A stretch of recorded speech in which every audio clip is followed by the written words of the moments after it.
decent amp. Rates needs to be adjusted in the beater as well, but amp isn't too bad, which is a good thing. This is just to give me a general sense of how it's doing. A watch need not run poorly to merit an overhaul if it simply hasn't been done in quite a while. And we're going to make sure that it's well cared for and gets as fresh overhaul. We are going to color match the hands to the dial because we believe that these hands may have been relumed in the past. Also, we are changing the crown and tube assembly because it has been fitted with a newer crown and tube called the 703 system, and what would have been original on this watch is a 702 system. So we're going to retrofit the 702 back in to get it period correct.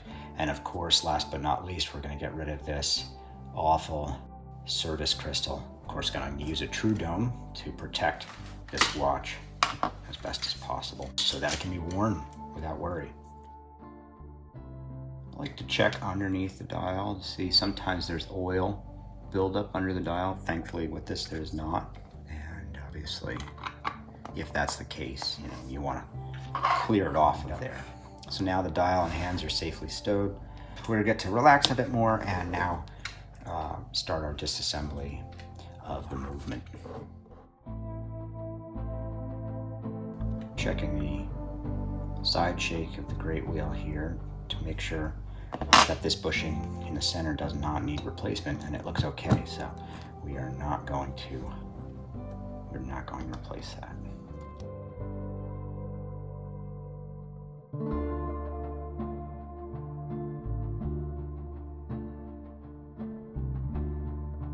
This is a very nicely preserved example. They didn't over lubricate points of contact, so sometimes I have to do a lot of pre-cleaning to get it ready, and I don't really have to for this one. This is pretty clean.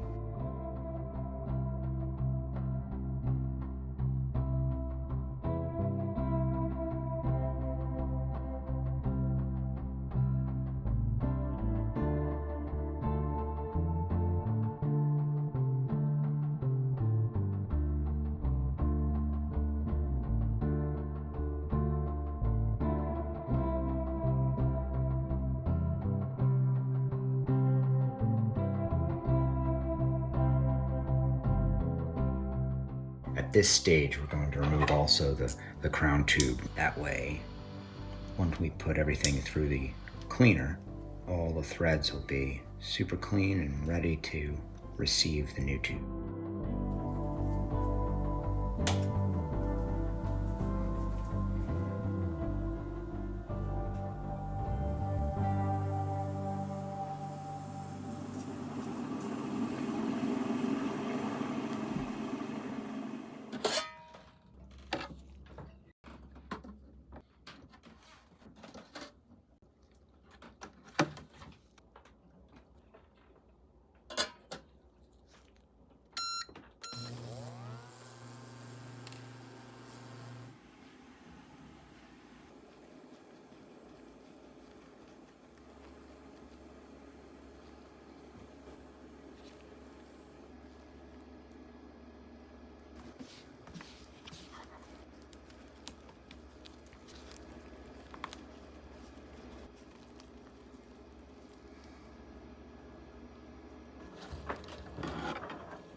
Now that I have everything cleaned, I'm going to start the process of reassembly. And I'm just going to safely stow the balance. And then I'm going to check the condition of the jewels under the microscope.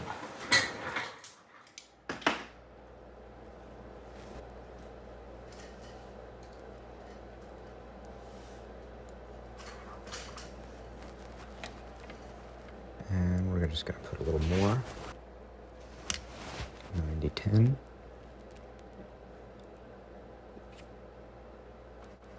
There we go. That's a good amount right there. And we're going to spin it over just to check. That looks good. 3/4 surface area, as you can see, is occupied by the oil. And now we'll do the top jewel.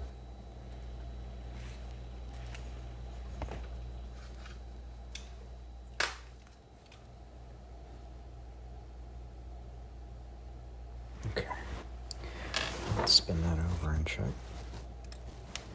We have, again, a good displacement, as you can see there. And now installing the gear train. Barrel complete, which I have already built. I like to make sure that there's freedom in everything before I torque the screws down all the way. Everything's interacting properly. And then you give the screws the proper torque. Now lubrication of the gear train. Second wheel.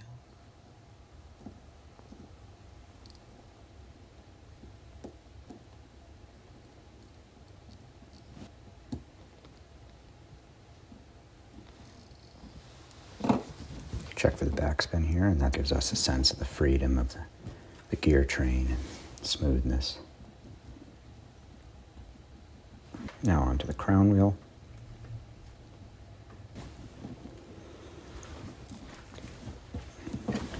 Now to go dial side and install the cannon pinion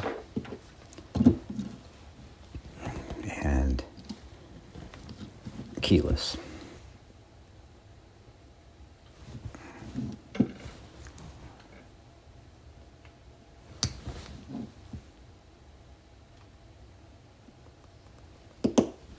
Starting with the set lever.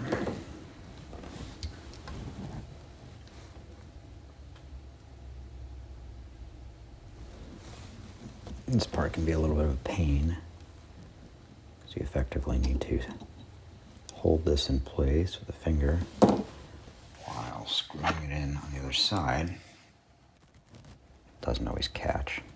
Thankfully, it did. And then also to the sliding pinion and winding pinion.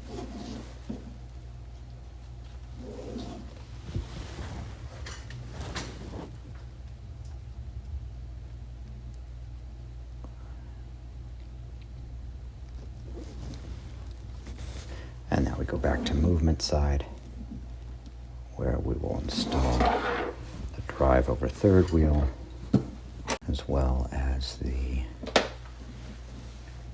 second pinion and friction spring.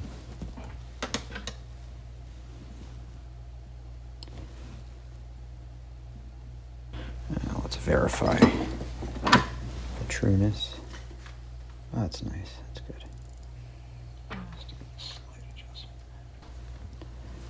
And now the second pinion and the friction spring, which, as I recall, was an issue before because the second's hand looked like it was jumping a little bit, which means that the friction spring needs to be tightened ever so slightly. If the friction spring is too tight, then you sap amplitude, so it's a very delicate adjustment, and one that we may need to make a couple of times before it's exactly as it should be. It's time for the pallet fork. So I like to check the pallet fork stones first to make sure that there's no grooves or cracks, and they look okay. So as you recall, pre-test numbers were pretty decent. That probably couldn't have been possible without a decent pallet fork. So we're gonna go ahead and install it. Okay, so at this point now I'm gonna take some 9415 and gently lubricate. And as I move the escape wheel around, you can see that the oil starts to transfer over from the pallet to the escape wheel. It looks like there's a little something on this pallet stone, so I'm going to go in there with a little Rodico and remove whatever that is.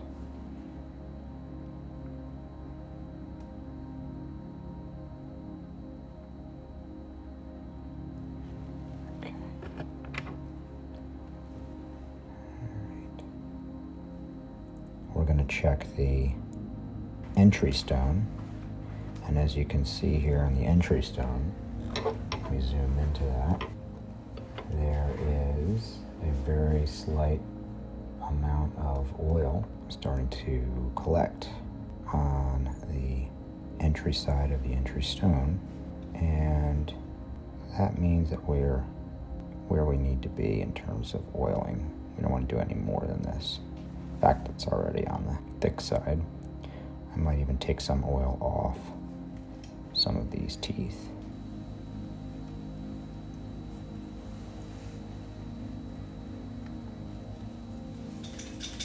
It's a little mislocking, but it's nothing too concerning. And once you're satisfied with how it's looking, then we move on now to the balance, and we can start to look at our numbers. We're going to remove the balance tool. Just pull it out and clean that out. Now we're going to marry these parts together under the scope.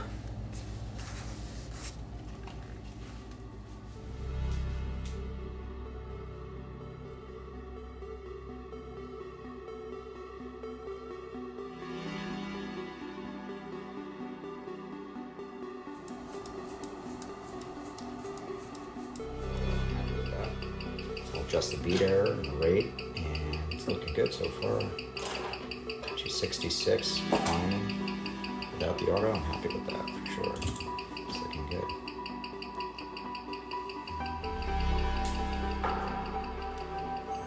So on these older crown and tube 702 systems, you'll notice that the crown actually won't go all the way down without some modification. What the modification is we actually have to broach out the metal on the inside of the tube.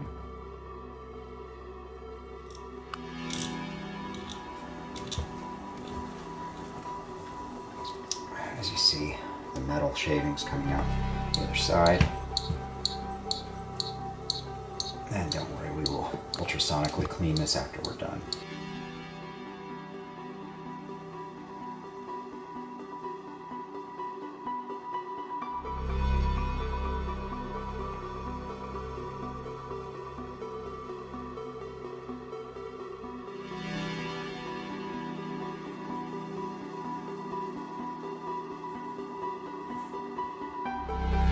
Double check, I'm going to make sure that whatever luminous compound is in there now, I'm just going to make sure it's not radium. Tritium, if it is tritium, will very lightly register as it gives off beta particles. If it were radium, you'd hear this chirping quite a bit. This definitely is not radium, which is good. It means that I will work on it.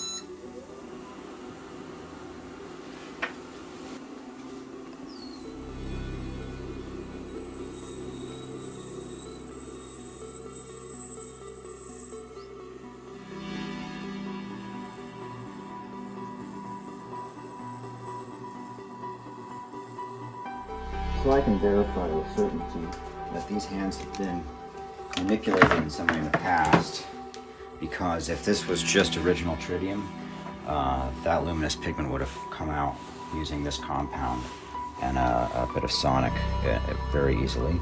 So the fact that the second hand is giving us a bit of trouble in terms of removing itself from there, we're going to move to a different compound. Yep, that did it.